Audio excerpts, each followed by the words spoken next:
Bonjour, je suis Luc Blancard et dans cette conférence qui s'appelle l'Odyssée de l'énéagramme, en fait, je partage l'idée qu'on peut regarder le parcours d'Ulysse qui met 10 ans à traverser la Méditerranée pour, après la guerre de Troie, rentrer chez lui à Ithaque.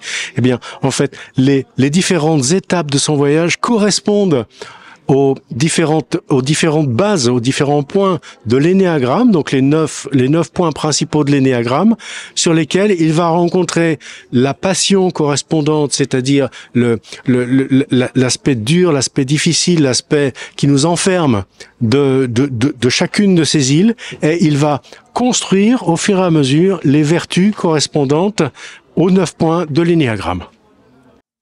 On va parler, alors c'est juste après Hercule tout à l'heure, pour ceux qui étaient dans la salle, et maintenant on passe à Ulysse. Donc on est parti dans la mythologie, c'est comme ça. En cherchant un peu d'où pouvaient venir les histoires de l'énéagramme et tout ça, je suis tombé un jour sur un article et puis j'ai approfondi et puis au final ça donne ce travail qui s'appelle l'Odyssée de l'énéagramme, et en fait c'est faire un lien qui va se faire, et vous allez voir comment, entre la traversée d'Ulysse, l'énéagramme, et puis un sens profond qui s'appelle le retour chez soi. Et le retour chez soi, en fait, l'histoire de Ulysse, c'est Ulysse a gagné la guerre. Ça a duré 10 ans quand même. Ils ont massacré beaucoup de monde, ils ont tué, ils ont violé, ils ont été atroces comme dans toutes les guerres. Et puis, pour finir, du côté des Grecs, il y a eu beaucoup de morts. Du côté des Troyens, il y a eu beaucoup de morts.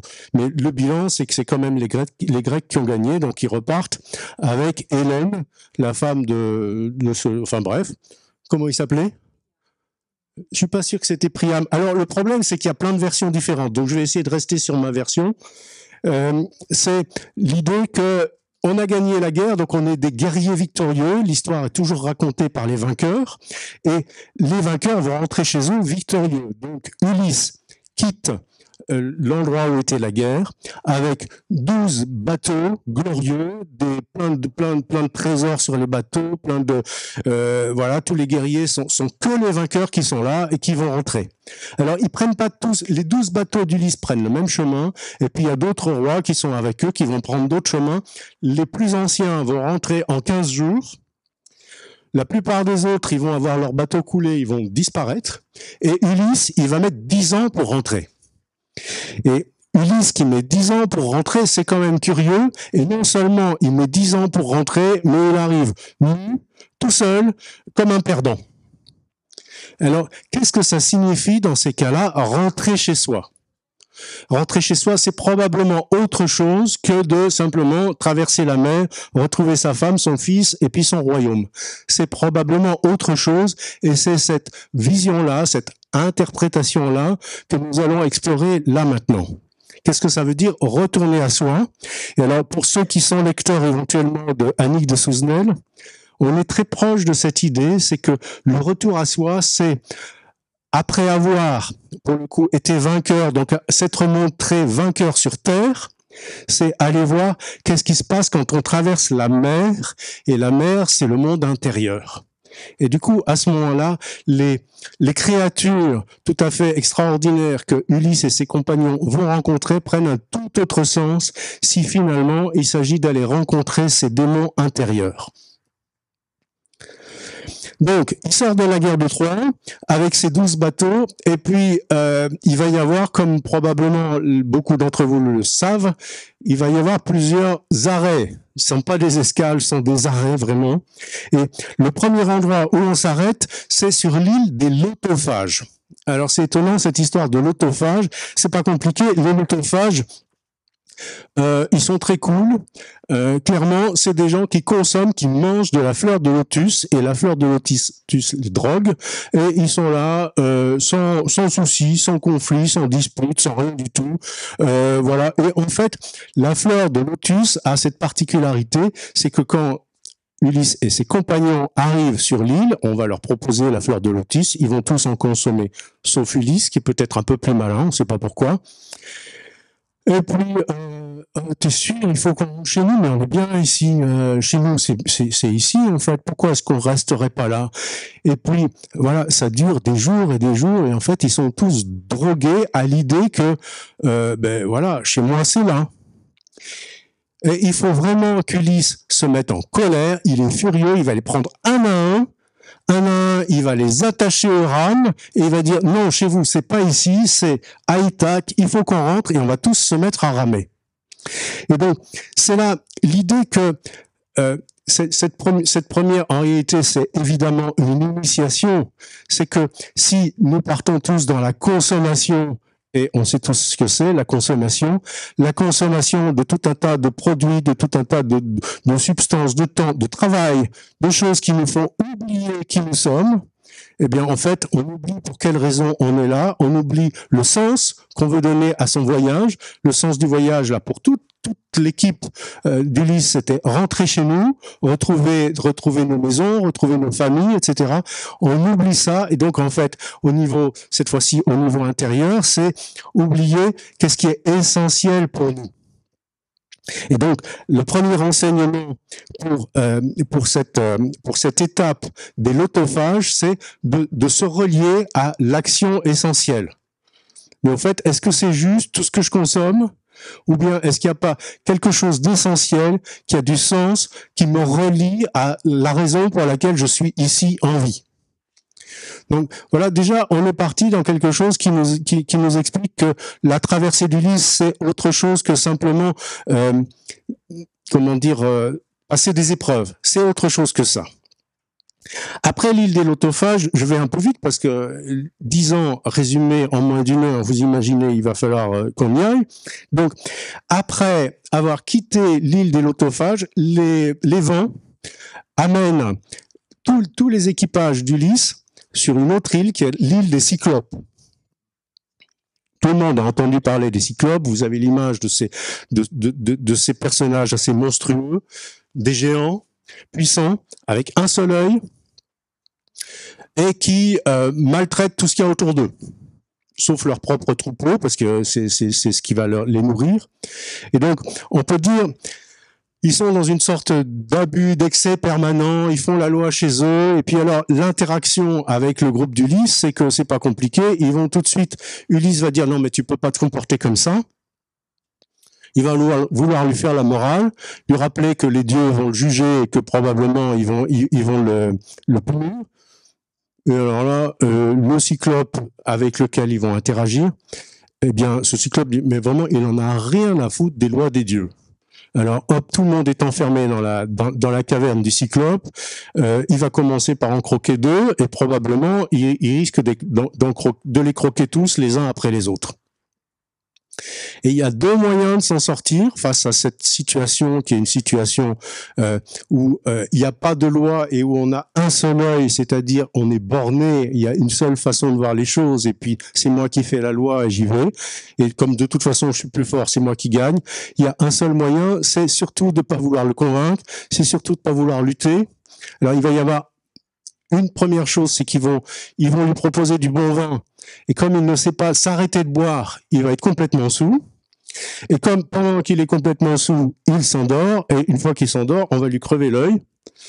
Et puis, on va pouvoir, soi-disant, peut-être se sauver. Ah non, on ne peut pas se sauver, on est enfermé dans la caverne. Le matin, il est énervé comme tout, évidemment, le cyclope. Il faut quand même qu'il fasse sortir son troupeau. Et évidemment, les compagnons d'Ulysse et Ulysse se planquent au milieu des moutons pour pouvoir se sauver.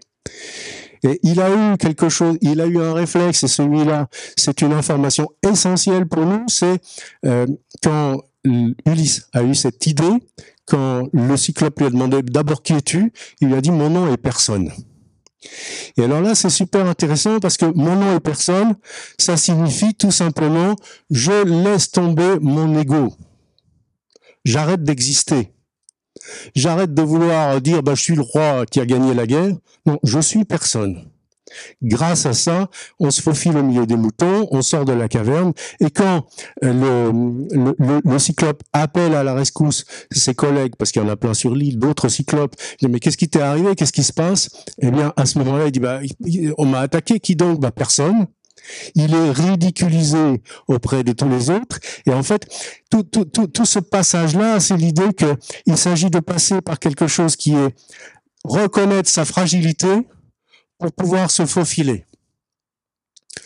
Et donc, 2 enseignements déjà, ne pas oublier ce qui est essentiel pour soi, reconnaître qu'on n'est pas forcément plus fort qu'un cyclope, et même le cyclope lui-même, reconnaître que là, il s'est fait avoir par plus faible que lui.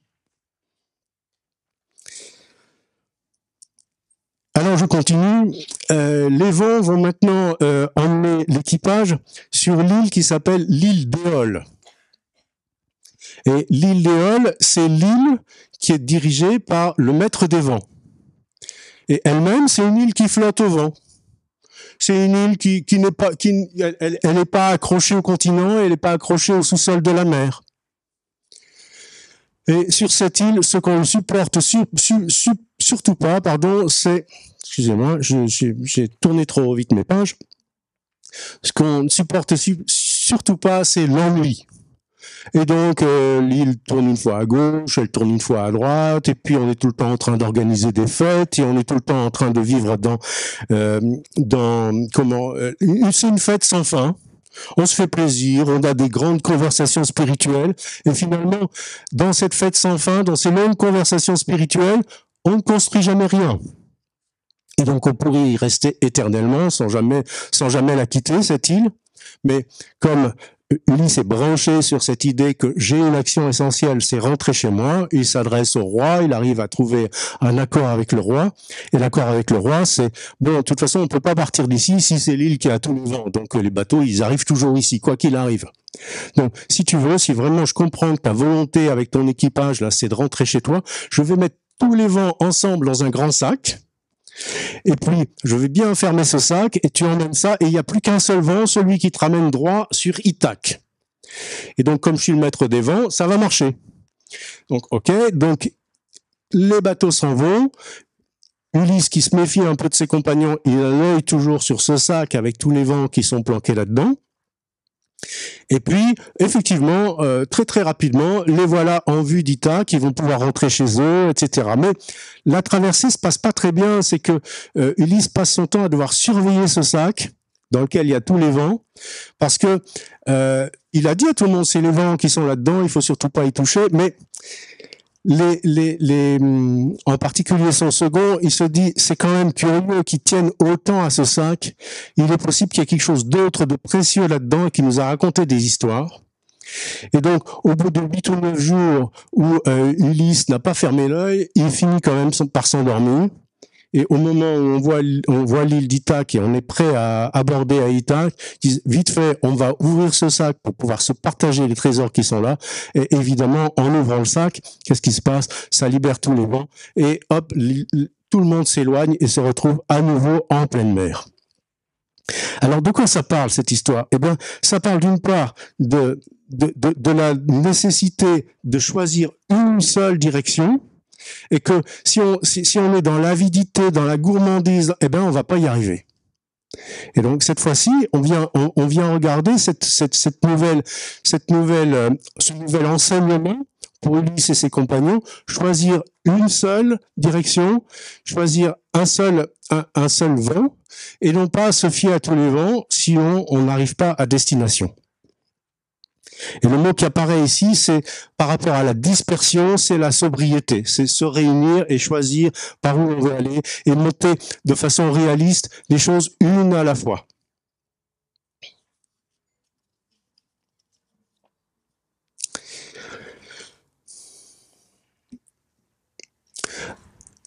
De cette façon, Ulysse, avec tout son équipage, il a déjà perdu quand même 4 compagnons qui ont été mangés par le cyclope, mais tous les autres sont encore rescapés. Les voilà qui abordent une île tout à fait étrange où ils ne trouvent pas d'endroit pour pouvoir accoster, parce que c'est une île avec de très hautes falaises. C'est une île qui est habitée par des géants qui s'appellent les Lestrigons. Et les Lestrigons sont des gens particulièrement méfiants. Et ils ne supportent pas l'imprévu. Et comme ils ne supportent pas l'imprévu, ils ont décidé que tout ce qui vient de la mer, c'était imprévu, dangereux, et qu'il fallait s'en méfier plus que tout. Ils ont organisé les choses pour arriver au seul port, il y a des espèces de défilés entre des falaises abruptes, et que eux, ils attendent en haut des falaises et ils jettent des pierres sur tous les bateaux qui arrivent sans se poser la question si c'est des amis, des ennemis. Et donc, on tue directement tous les gens qui passent. Et c'est ce qui arrive, malheureusement, aux 11 premiers bateaux d'Ulysse. Ulysse, il est un petit peu plus prudent, il prend un petit peu de recul et il dit, il comprend à ce moment-là que tous ces bateaux ont été détruits, que 11 bateaux sur 12 avec 11 équipages sur 12 ont été coulés. Et lui, il a à ce moment-là quelque chose, comment dire, le courage inverse de dire je vais lutter, je vais gagner contre ces gens-là. Eh bien, pas du tout. Le courage, ça consiste à dire ces gens-là sont trop effrayants, n'y allons pas. Et cette fois-ci, on voit que comment dire, on a pour affronter cette peur mentale des Lestrigons, la seule façon de répondre de façon juste, c'est d'avoir le courage de ne pas y aller. Et voilà la nouvelle étape qui est franchie par. Donc, je rappelle, c'est vraiment essentiel cette idée, c'est que il est parti en vainqueur. Et là maintenant, de moins en moins, il n'y a plus qu'un seul bateau, il n'y a plus que lui, et il commence à douter de plus en plus du fait qu'il ait été vraiment vainqueur dans cette guerre. À l'étape suivante, c'est bien, je vais avoir du temps pour la suite. À l'étape suivante, Ulysse s'arrête sur l'île qui est habitée par Circé. Circé, c'est une déesse. Cette déesse est une déesse qui a beaucoup de connaissances. C'est une déesse en particulier, elle connaît bien l'utilisation des herbes qui vont des potions. Elle a tout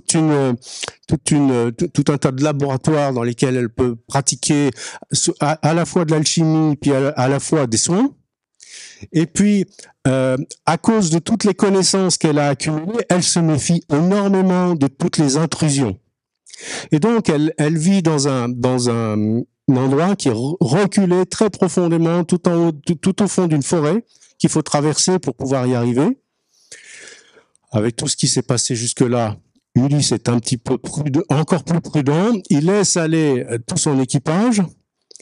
Ils arrivent là-bas. Alors, ce qu'il faut comprendre aussi, c'est que dans cette traversée, ils ont perdu aussi beaucoup de vivres, et donc à chaque fois qu'ils font une escale, ils ont besoin de pouvoir refaire refaire des vivres et puis probablement manger. Donc, quand ils arrivent, ils traversent la forêt, ils sont accueillis par Circé, et Circé, la chose qu'elle fait, c'est que elle leur propose des mets délicieux à manger, et comme ils sont tellement dans l'avidité, dans la faim de se précipiter sur ces repas, ils ne se rendent pas compte que ces repas sont empoisonnés, et les voilà tous transformés en porc. Et pourquoi en porc? Il se trouve que le porc, c'est justement aussi l'animal qui mange tout ce qu'il peut trouver, et qu'on peut engrosser très facilement. Par chance, Ulysse est aidé par les dieux. Alors, j'ai pas encore parlé des dieux jusque-là, c'est que à tout moment dans la traversée d'Ulysse, mais il y a plein de détails auxquels il faudrait revenir, mais à tout moment, les dieux décident si on va aider Ulysse, si on va lui donner quelques indices pour pouvoir lui permettre d'avancer, ou si au contraire on va le laisser avancer. Voir si quelquefois on va aussi lui mettre des embûches. Il y a en particulier le dieu de la mer, Poséidon, qui lui en veut énormément, comme il en veut à toutes les troupes des Grecs qui ont fait la guerre, et c'est probablement lui le principal responsable du fait qu'Ulysse ne trouve pas son chemin au fur et à mesure, directement pour Ithaque. En tout cas, là, cette fois-ci, les dieux envoient un messager auprès d'Ulysse pour lui dire, tiens, voilà, avec cette herbe-là, c'est un antipoison. Si tu manges le poison qui est proposé par Circé, tu ne vas pas être touché par la transformation en porc. Ce qui arrive. Donc, Ulysse arrive le dernier, il a pris l'antipoison, et puis évidemment, lui n'est pas transformé en porc. À ce moment-là, Circé comprend l'erreur qu'elle a faite jusque-là, de vouloir à tout prix transformer tous les hommes qui arrivent chez elle. Parce que là, il y a un homme qui vient, et puis en plus, il est très séduisant, très beau, d'ailleurs, elle va le séduire. Ils vont rester un petit moment là, et puis, comme l'échange, il a beaucoup d'intérêt sur toutes les connaissances de Circé, Ulysse lui pose beaucoup de questions, Circé commence à lui donner tout un tas de secrets. Et il y a même les autres dieux qui disent ben non, il faut encore lui en dire plus parce que pour la suite de son voyage, il a besoin d'en savoir plus. Ulysse obtient bien sûr que ses compagnons soient retransformés en êtres humains et ils vont pouvoir repartir munis surtout de tout un tas de conseils très précis qui lui ont été donnés par Circé pour la suite, parce que la suite, c'est une suite encore plus particulière puisque cette fois-ci, il va falloir aller, traverser le monde de ses désirs profonds. Et c'est pas facile. Alors, chez Circé, Circé elle-même, alors, dans l'enseignement qu'on peut tirer de toutes ces étapes du voyage d'Ulysse, il y a des changements chez Ulysse, quelques changements chez les compagnons d'Ulysse, mais aussi des changements chez les interlocuteurs d'Ulysse, là, en l'occurrence, chez Circé. Ce qui veut dire que le détachement qu'apprend Circé en disant, après tout, j'ai des connaissances, je peux les partager. Il faut comprendre aussi, l'idée, c'est que Circé, c'est aussi une partie d'Ulysse. Comme Ulysse, c'est aussi une partie de nous. C'est ça l'enseignement, c'est qu'à chaque fois, ça nous montre comment un être humain, confronté à des situations, confronté à des phénomènes dans son monde intérieur, peut se transformer ou échouer. Et donc, muni des informations données par Circé, Ulysse va arriver à l'étape suivante de son voyage, qui est une étape très étonnante, puisque cette étape comprend deux parties, et la première partie consiste à traverser Hadès, c'est-à-dire le lieu où sont les âmes des morts. Et parce que parmi les âmes des morts, il y a parmi ces morts, des morts qui vont pouvoir lui donner des informations sur la suite de son voyage. Et donc, Circé lui a expliqué qu'il va devoir interroger certaines des âmes des morts. Il y a un processus particulier, il va falloir sacrifier des moutons, enfin, c'est des histoires, évidemment, c'est de la mythologie. Donc, de nos jours, on fait plus tout à fait ça. En tout cas, on n'en parle plus. Et en fait, il s'agit, toutes ces âmes ne peuvent pas parler à Ulysse. Elles peuvent parler à Ulysse seulement si elles ont bu le sang des moutons qui ont été sacrifiés. Et le voilà dans Hadès, assailli par toutes les âmes de tous les morts qu'il a rencontrés, des personnes qu'il a tuées pendant la guerre, de ses compagnons qui sont morts pendant la guerre, de sa mère qui est morte et il ne le savait pas pendant qu'il était en guerre. Et enfin bref, il est assailli par plein d'âmes des morts et en fait, il ne doit en nourrir que 3 ou 4 parce que c'est seulement ces 3 ou 4-là qui vont lui donner l'information essentielle dont il a besoin pour la suite. Et de quoi ça nous parle? Ça nous parle du fait que les morts, c'est quoi? C'est des vieilles histoires. Ce sont nos histoires du passé. C'est les choses qu'on a vécues et qui peuvent peut-être, pour certaines de ces histoires, nous enseigner. Mais pas toutes. Si je passe mon temps à relire tout ce que j'ai lu, tout ce que j'ai vécu, à me rappeler de tous mes bons souvenirs et surtout de tous mes mauvais souvenirs. Ah oui, cette fois-là, j'aurais pas dû faire ça. Cette fois-là, j'aurais dû faire autrement. J'aurais dû faire. En fait, je peux passer mon temps dans le ressassement du passé, et en fait, ça ne m'apprend rien. C'est important que dans le passé, il y a des éléments, il y a des points essentiels que je dois garder comme étant des enseignements pour mon présent et peut-être pour ce qui va m'arriver, mais surtout pas tous.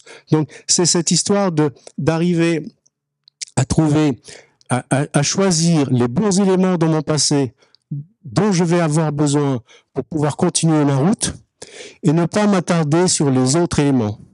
Et d'autre part, surtout quand il découvre que sa mère est décédée, puis il y a un bon ami qui est mort pendant la guerre dont il va devoir interroger l'âme. Il faut aussi qu'il apprenne, lui, à ne pas sombrer dans le désespoir, dans le chagrin, dans le malheur, et donc de garder la bonne distance avec les informations qu'on lui donne. Cette bonne distance, et progressivement, là, pour ceux qui connaissent l'énéagramme, vous voyez qu'on est déjà en train de dessiner quelque chose qui ressemble beaucoup à l'énéagramme. Cette bonne distance, dans le domaine de l'énéagramme, on appelle ça l'équanimité. On va avoir la même chose avec les sirènes. Je continue avec les sirènes parce que c'est dans le même épisode. Tout le monde a entendu du chant des sirènes, parler du chant des sirènes. Qu'est-ce que c'est que cette histoire de chant des sirènes? C'est que les sirènes ont le don, la capacité de connaître pour chacun d'entre nous, et donc pour Ulysse, et pour les marins d'Ulysse, et pour moi, de connaître précisément tous mes désirs secrets, tous mes désirs profonds. Et dans mes désirs profonds, il y a des choses magnifiques. Évidemment, moi je suis pour la paix dans le monde et puis tout un tas de belles choses. Et dans mes désirs profonds, il peut y avoir des choses aussi terribles. Je pourrais, pourquoi pas, désirer de tuer quelqu'un. Je pourrais désirer de vivre des choses que je ne devrais pas vivre avec telle et telle personne. Toute cette foule de désirs, ça pourrait me rendre fou. On peut dire, c'est une partie de moi authentique. Dans l'inconscient, on parle aussi de cette partie qu'on veut rejeter. Mais dans ces désirs-là, il y en a qui ne sont pas là pour être accomplis. Et c'est là où il y a cette information pour Ulysse. Il va demander à tous ses camarades, il va leur boucher les oreilles, surtout n'écoutez pas les sirènes quand nous allons traverser l'endroit où elles sont. Ne les écoutez pas, mais moi j'ai vraiment bien envie de connaître ça, donc attachez-moi, ligotez-moi au mât, et moi je n'aurai pas les oreilles bouchées, mais je vais absolument entendre le chant des sirènes. Et quand il entend le chant des sirènes, il a qu'une seule envie, c'est qu'on le libère pour pouvoir entendre, parce que enfin quelqu'un m'a complètement compris, quelqu'un m'a compris profondément, ça parle vraiment de moi. Mais heureusement, il est attaché solidement à son mât, et j'adore cette image-là, que c'est en étant aligné et vraiment, très relié à sa volonté de traverser les champs des sirènes pour entendre cette partie de moi que j'ai besoin de connaître, mais à laquelle je ne vais pas céder. Et là aussi, il y a cette histoire de trouver la bonne distance avec une information qui me concerne, mais qui m'est donnée par l'extérieur. Et puis, si je veux vraiment garder mon cap, c'est toujours le point de départ, garder l'action essentielle, c'est-à-dire l'action qui est reliée à mes désirs profonds, ceux qui vont faire quelque chose qui va se construire, à ce moment-là, je reste ligoté à ce mât qui donne aussi l'information de ma direction. Ce n'est pas terminé. La suite du voyage est pas beaucoup plus facile. C'est que c'est peut-être même l'une des plus difficiles, c'est deux parties. Une partie qui s'appelle le détroit avec Charybde et Scylla, et une deuxième partie qui s'appelle les troupeaux d'Hélios, le troupeau d'Hélios. Alors, étape par étape, Charybde et Scylla, tout le monde en a entendu parler. Il y a un détroit. Dans ce détroit, au milieu de la mer, il y a un endroit où vit sous la mer une créature qui crée un tourbillon dans l'eau, qui absorbe tout ce qui se passe là, et aucun bateau ne peut passer. Tous les bateaux sont aspirés dans ce tourbillon, et il rejette les planches, et il a mangé tout ce qui était mangeable sur le bateau. Ça, c'est Charybde. Si là, c'est pas beaucoup plus gai, c'est juste à côté. Il y a un endroit, il y a une créature à 6 têtes, et quoi qu'il arrive, il faut que chacune des 6 têtes ait quelque chose à manger. On lui a dit à Ulysse, là, tu passes là, c'est pas possible de passer. En fait, si tu passes dans Charybde, tout le monde est mort. Si tu passes proche de Scylla, tu perds 6 compagnons. C'est pas possible autrement. Charybde, il est un petit peu piqué quand même dans sa vanité. Il dit non, mais moi, nous on va foncer, on va ramer dur, on va y arriver. Il arrive à éviter le tourbillon de Charybde, mais évidemment, C'était pas possible autrement. 6 de ses compagnons se font attraper par les 6 têtes de Scylla et ils ont encore perdu 6 compagnons. C'est-à-dire, l'idée qui est à ce moment-là, c'est que, ok, on peut se prendre pour des champions, on peut vouloir à tout prix y arriver, on peut y mettre toute la puissance d'un vainqueur de la guerre de Troie. Quoi qu'il arrive, il va falloir payer un tribut pour pouvoir traverser ce passage-là. Les pertes sont inévitables. C'est pas terminé malheureusement, c'est que ils ont perdu 6 compagnons, ils sont épuisés par la traversée de ce détroit, ils arrivent un peu plus loin sur une plage où ils vont pouvoir se reposer, il y reste quelques jours, au bout de quelques jours ils ont faim, et là il y a le troupeau d'Hélios, Hélios étant le roi du soleil.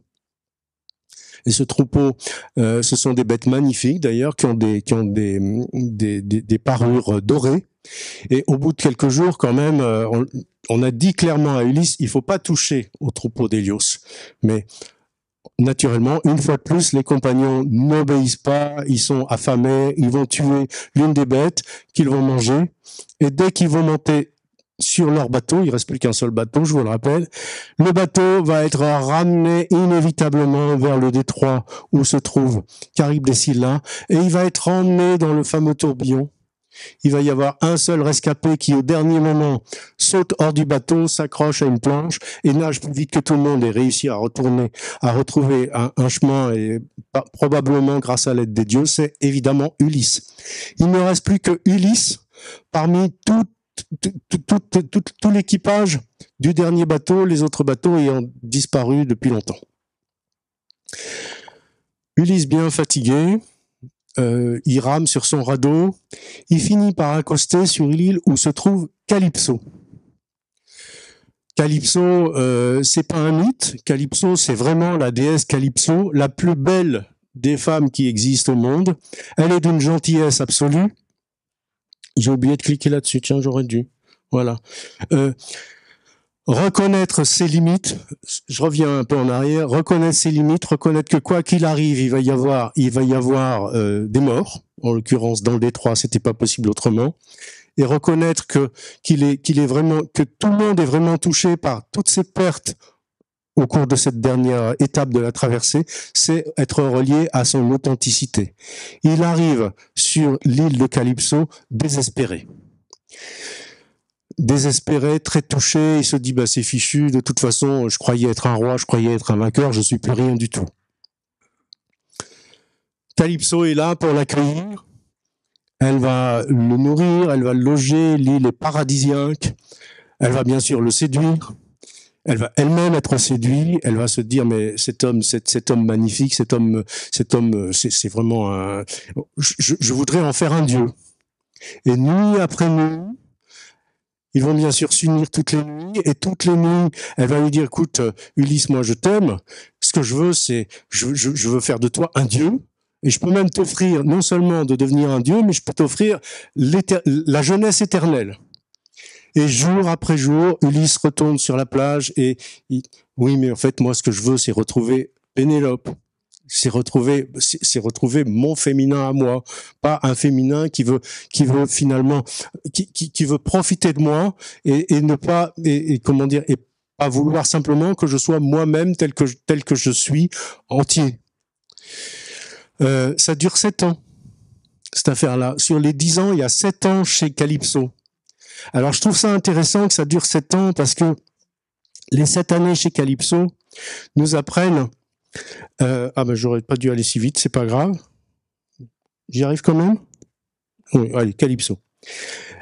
Nous apprennent que l'orgueil, c'est peut-être l'une des choses dont on a le plus de mal à se détacher. Et pour ceux qui connaissent l'énéagramme, vous voyez bien comment c'est en train de se dessiner là. Alors le point dont il est question, c'est évidemment le point de l'orgueil, mais voyez comment chacun d'entre nous est concerné par la notion d'orgueil.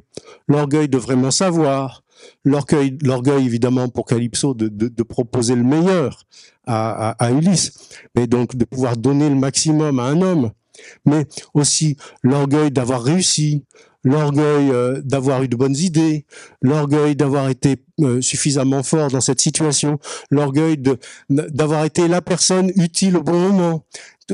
Tous nos petits orgueils quotidiens, en fait, ce sont des choses là aussi où il s'agit de traverser pour qu'à un moment donné, et là c'est l'intercession des autres dieux qui finissent par venir voir Calypso, lui dire écoute, tu vois bien que ça peut durer éternellement, il ne veut pas de ce que tu lui proposes.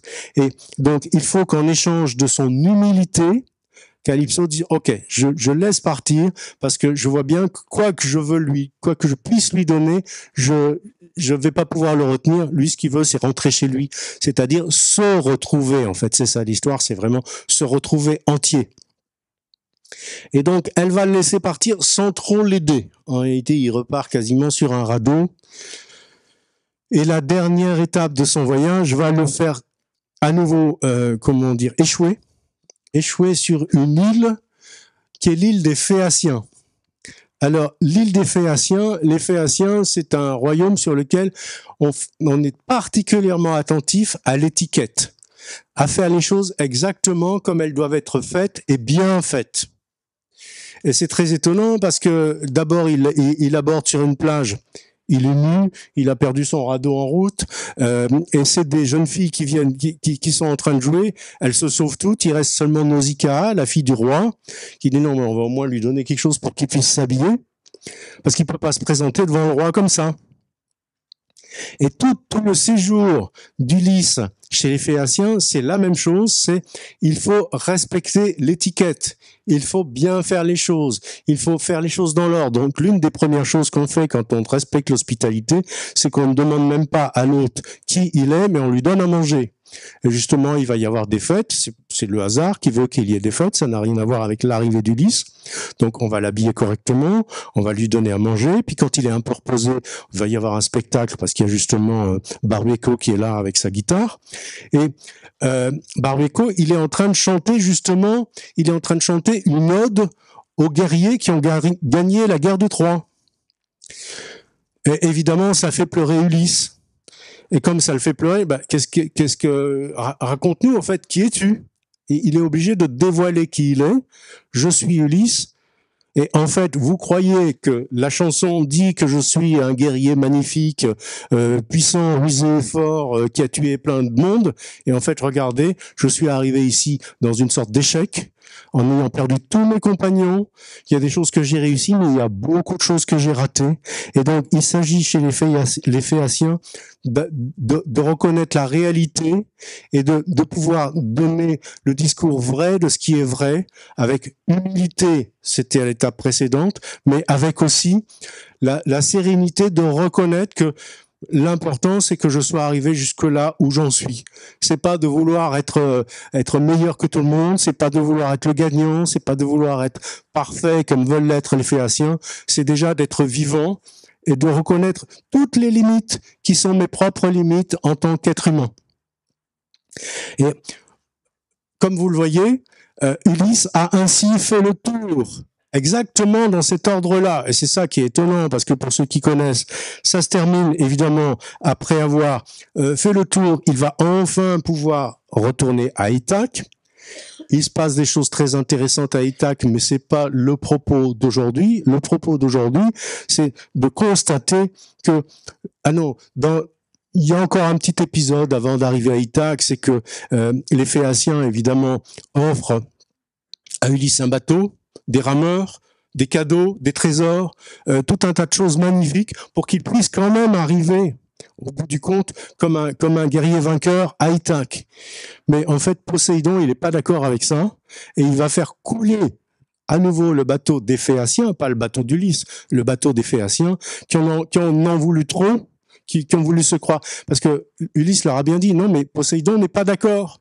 Non, mais nous, les dieux, nous, on connaît, on peut faire mieux que ça. Et n'ayant pas écouté la parole qui leur disait, c'est pas juste, vous allez fâcher les dieux, et ben évidemment, leur bateau est également coulé.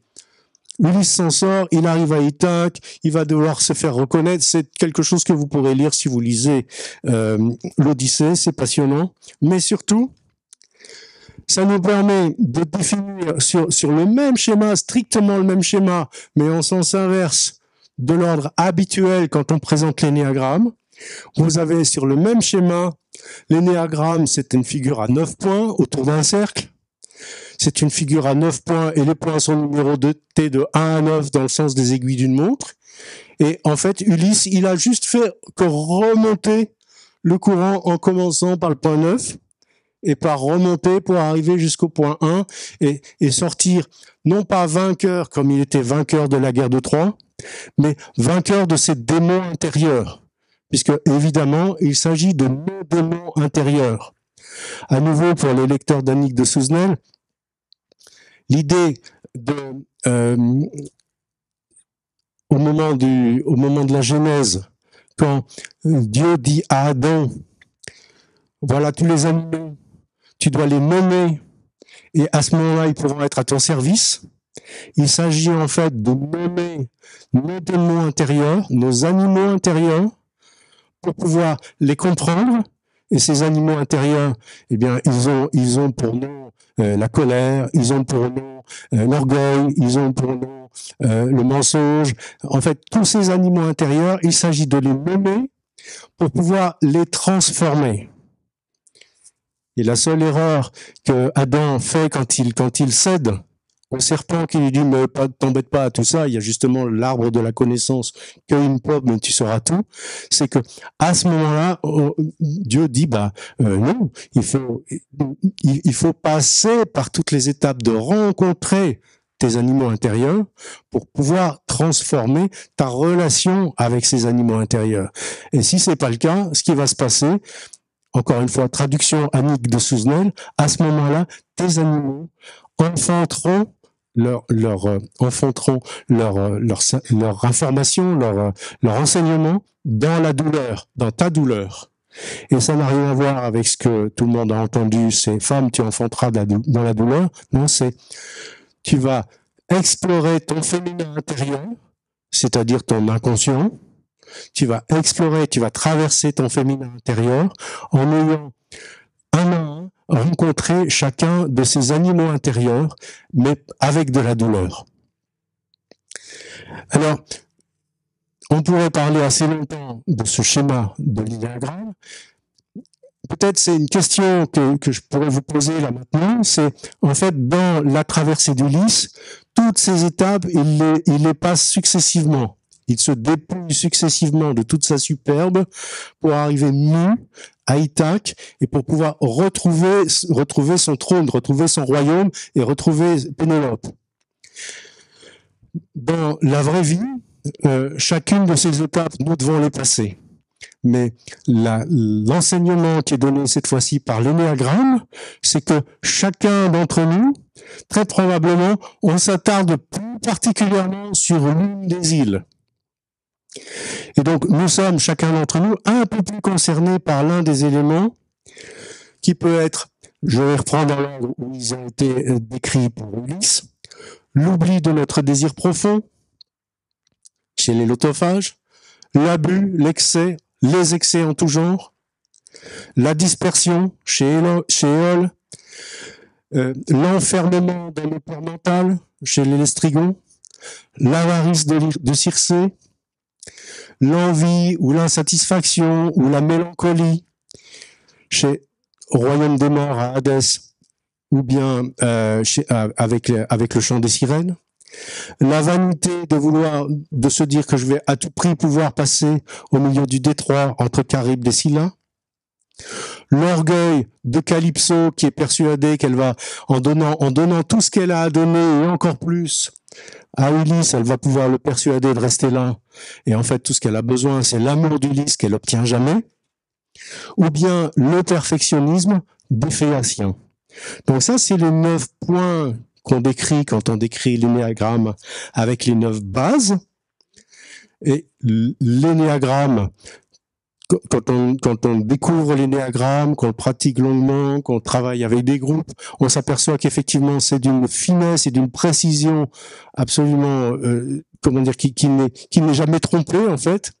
Et donc, ça, c'est une question qu'on peut prendre quelques secondes simplement, chacun d'entre nous. Ceux qui connaissent déjà l'énéagramme, ben, faites le lien avec le mythe d'Ulysse. Ceux qui connaissent pas, c'est juste se dire, mais moi, est-ce que je suis plutôt concerné par laquelle de ces 9 îles? Et nécessairement, chacun d'entre nous est plutôt attiré comme une sorte de ce que dans l'énéagramme on appelle une compulsion, c'est-à-dire quelque chose qui nous ramène tout le temps sur cette île-là. Chacun d'entre nous est plutôt attiré par l'une des forces qui va systématiquement nous ramener sur ce rivage-là. Alors, de quelle île est-ce que je suis l'habitant le plus souvent? Et étant habitant le plus souvent de cette île, quelle est la vertu, celle que j'ai décrite tout à l'heure, qui sont ici? Je reviens. Quelle est la vertu que j'ai à construire grâce au passage que je fais sur cette île-là? Je reviens ici à cette vue-là. Voilà, je crois que j'ai dit l'essentiel. J'ai encore quelques petites choses à partager avec vous, mais peut-être que ça peut être le moment d'un petit échange avec grand plaisir. Voilà, vraiment, c'est une...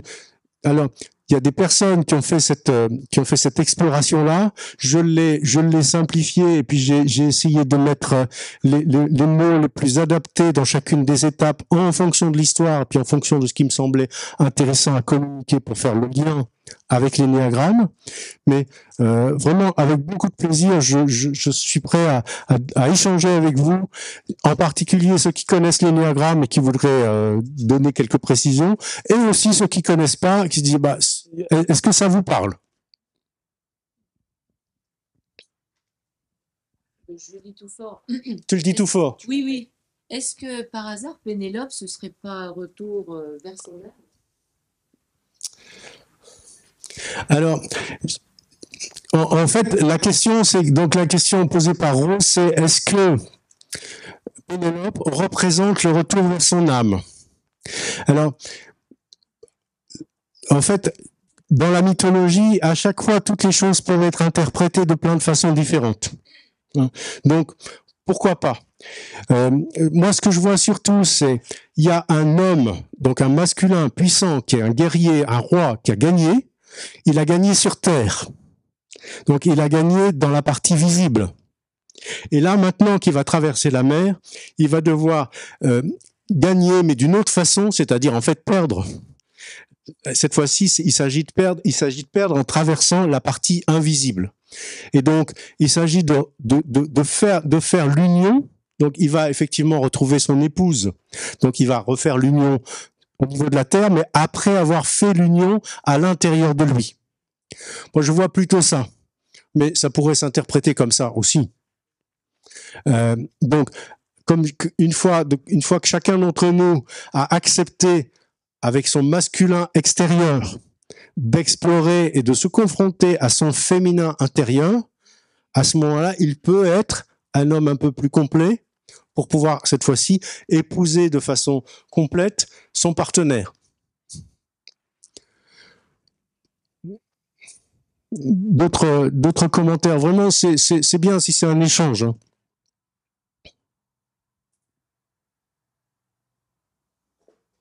Oui. Est-ce qu'on peut imaginer que là, ça descend les chiffres jusqu'au 1, mais est-ce qu'on pourrait imaginer que pour chacun, il pourrait y avoir un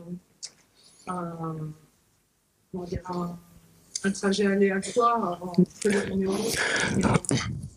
Alors, en fait, ce qui m'a le plus surpris, donc la question de Claire, c'est est-ce qu'on peut imaginer d'autres trajets entre ces 9 points? Alors, ce qui est intéressant, c'est que ça permet de parler un petit peu de théorie de l'énéagramme et de sa pratique aussi. Là, assez curieusement, on a un tour complet des neuf, on pourrait dire des 9 passions. Autrefois, je pense qu'on aurait plutôt dit des 9 péchés ou des 9 vices de l'énéagramme. Il y a un tour complet et dans cet ordre-là. Très clairement, nous sommes concernés tous par les 9 points.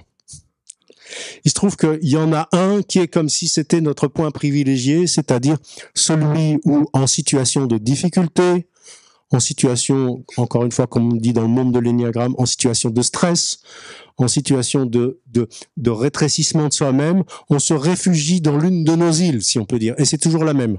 Donc on a une île préférentielle. Cette île préférentielle, mettons qu'au hasard, si je prends comme île préférentielle celle du 6, celle de Circé, celle des peurs mentales, cette île préférentielle, selon le schéma qui est rajouté ici par-dessus, selon le schéma, le point 6, il est relié à 5 autres points. Donc, il est relié par les traits. J'ai pas mis les flèches là, j'ai seulement mis les traits. Par les traits, il est relié au point 9 et au point 3. Et systématiquement, les 6 vont faire des va-et-vient entre ces 3 points-là. D'une façon qui nécessite d'expliquer, mais tu connais déjà, mais ceux qui connaissent pas, on pourrait, venez à l'atelier Ennéagramme demain en début d'après-midi. Donc, le point 6, il est relié, et donc, quoi qu'il arrive, le 6 va chercher des choses dans le 9, va chercher des choses dans le 3 régulièrement. J'ai dit il y avait 3 points, donc il y a le 3, si je suis sur le 6, il y a 6, 3 et 9, ça fait 3, et puis il y a les 2 points qui sont sur les côtés. Donc, pour le 6, le 5 et le 7. On appelle ça les ailes, on pourrait dire les épaules, hein. C'est-à-dire les points avec lesquels on est en contact direct. Et là aussi, de temps en temps, il y a un petit pas de côté pour aller chercher quelque chose sur le point 7 ou un petit pas de côté pour aller chercher quelque chose sur le point 5. Et donc là, c'est des ressources. Et puis, on pourrait dire, si on va chercher, donc là, on a l'énéagramme des créatures d'Ulysse, le schéma des créatures d'Ulysse, et puis ce que j'ai ajouté au-dessus, c'est l'énéagramme des 9 passions, ou des 9 péchés, hein. Mais on pourrait y ajouter aussi l'énéagramme des 9 idées sacrées. Et quand on arrive aux idées sacrées, là, il n'y en a pas une qui est plus privilégiée que les autres. En fait, on aurait tous à travailler les 9 idées sacrées. Même si on est sur l'une des bases et que ça va être notre entrée, les 9 idées sacrées pourraient toutes nous aider sacrément. Alors, le 6, c'est facile, 3, 6, 9, c'est le triangle, et tu vois, toujours pour répondre à ton histoire, à ta question sur le 5, il va être relié par un chemin différent, mais également à 5 points. Le point 5, le point 7, le point 8, et puis aussi le point 6 et le point 4. Tu vois, il y a...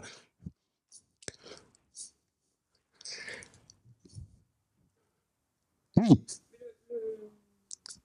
En gros, c'est d'aller approfondir dans ces choses-là, pour se trouver soit un apaisement. Oui. Alors, c'est vrai que je n'ai pas du tout fait de théorie de l'énéagramme. Je vais raconter un peu l'histoire d'Ulysse. Alors, à quoi ça sert, en fait? Ça sert déjà à avoir une grille, si on peut dire, d'observation de soi-même. En fait, qu'est-ce que c'est que ce système qui m'emmène tout le temps, qu'on appelle dans l'énéagramme la compulsion?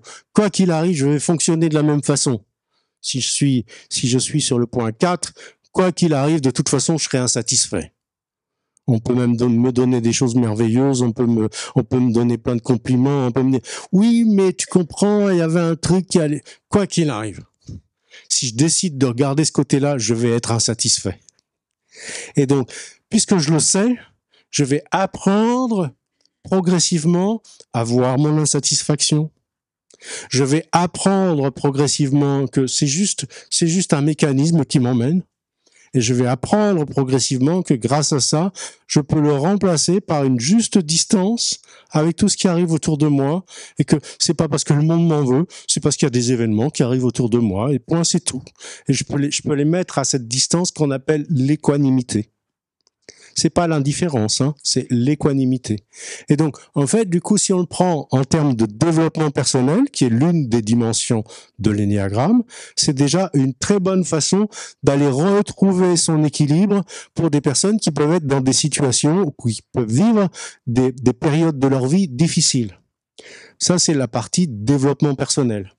Et puis, au-delà de ça, s'il s'agit d'une quête qu'on pourrait qualifier plus de spirituelle, c'est également, grâce à l'énéagramme, de trouver quelles sont les bonnes vertus, et au-delà de ça, quelles sont les bonnes idées sacrées qui vont pouvoir me faire lâcher mon ego pour, comme l'a expliqué tout à l'heure Patrice dans sa proposition avec Hercule, c'est pour, ayant lâché mon ego, transformer ça comme étant simplement je fais partie du vivant, et j'ai ma place juste comme contribution, ni plus ni moins que les autres. et je participe au monde du vivant qui lui-même est sacré. Donc là, il y a encore une dimension différente. Ça répond?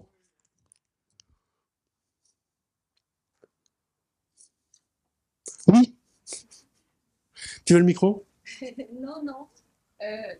Tu évoquais tout à l'heure le fait que il démarrait en ayant été dans la lumière avec sa victoire à 3, et que dans ce cycle-là dans lequel il rentre, il perd, il va dans l'ombre, mais il perd, tu évoquais il perd, mais il perd quoi? Il perd toute sa prétention à être un héros, en fait. En fait, il n'est plus un héros, il n'est plus un vainqueur, il n'est plus quelqu'un qu'on doit acclamer, il est quelqu'un qui a prouvé sa valeur à l'intérieur de lui-même. Et c'est un tout autre genre de valeur. Dans l'idéal, il n'y a plus d'ego. Dans l'idéal, il n'y a plus d'ego. Je ne sais pas si c'est possible, mais c'est cette idée, en tout cas.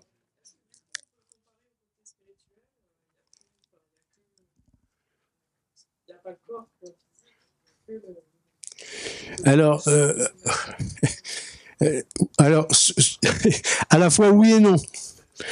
Est-ce qu'on peut redire précisément tes mots? Est-ce qu'on peut le comparer peut-être encore par rapport à tout à l'heure à cette âme, en fait, il n'y a plus le corps physique, le matériel. Oui. Alors, il n'y a plus le corps physique, il n'y a plus cet aspect matériel. À ce moment-là, j'ai quitté mon corps, je suis mort. Tu vois, il y a quand même l'individu, et c'est l'une des premières choses, en fait. C'est l'une des premières choses qui correspond au point 1. L'oubli de mon désir profond, je me fonds dans la foule des lotophages, ou des consommateurs de smartphones, c'est la même, ou des consommateurs de publicité, ou des consommateurs de YouTube, c'est la même. Soit je me fonds là-dedans, et je n'existe plus, soit je dis, mais j'ai une raison d'être là. Et si j'ai une raison d'être là, c'est aussi j'ai une raison d'être là dans mon corps. J'ai une raison d'être incarné. Je décide, soit pour des raisons spirituelles, parce que je suis relié à quelque chose de spirituel, et donc je décide de suivre ce chemin spirituel, soit simplement je décide que je donne un sens à ma vie et je reste relié au sens que j'ai donné à ma vie. Et c'est jusqu'au moment du décès. Ce qui se passe après, c'est une autre histoire que celle-ci. Est-ce qu'il y a autre chose? Parce que pour terminer, je voulais juste ajouter, ça c'est ma conclusion, c'est pas une conclusion, c'est juste pour information, c'est que nous avons mis au point un programme de transformation, plus qu'un programme de formation. C'est un programme qui s'appelle La Voix de l'âme. À tout moment, vous pouvez solliciter plusieurs d'entre nous. Il y a Nicolas qui est là, il y a Gilles et Rose, bien sûr.